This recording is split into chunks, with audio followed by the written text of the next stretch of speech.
As always, don't forget to check the video description down below for the best prices on tools and parts we used in today's video.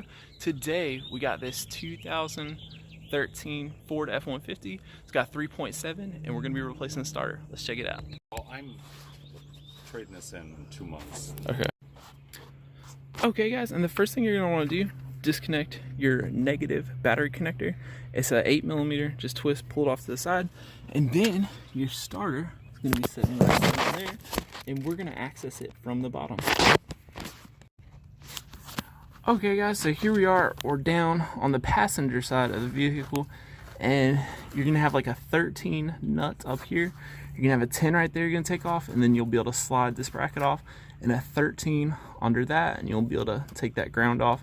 Just make sure you put the ground on when you put it back together, and then the starter should start to drop out, and we'll kind of pull it out, pull it down, and then we'll be looking at the wires on the back side. Okay guys, so now we've got the starter out, and for 14 years of doing this, I've never seen a starter just kind of stuck up in its mounting area. But as you can see, right along the bottom, it's like a little bit of rust where the actual casing where the starter kind of slips in there is like rusted. So what I did, I don't know if you're gonna have the same problem, but you just take a big flathead screwdriver, just kind of wiggle at the top, like start at the top, wiggle at the bottom, and just kind of go back and forth. And then you take your left hand here. I took my right hand up through this side, so I took my right hand, just get both hands on it and just kind of wiggle it out, and then it'll come right out.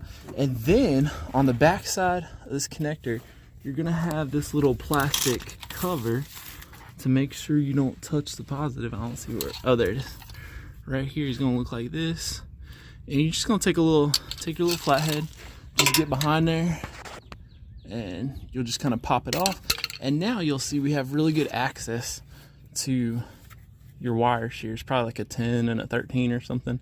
But we're gonna take those two little nuts off, take our wires off, and if you see you come through here, let's see, looks like probably you should be able to see it. You'll see how wide open you got access to that. So, and then you're just gonna want to remember the orientation of the wires, and make sure you put them back in the exact same way. If not, you can have a problem getting the starter put back up in there. You can also, in some cases, like your little control wire here, if you spin it and it's touching this thing right here, as soon as you connect that battery up, it's just gonna be starting all the time. So just make sure you do the same orientation. You can kind of look and see what I got right here. So let's check this out. Okay guys, and that's it.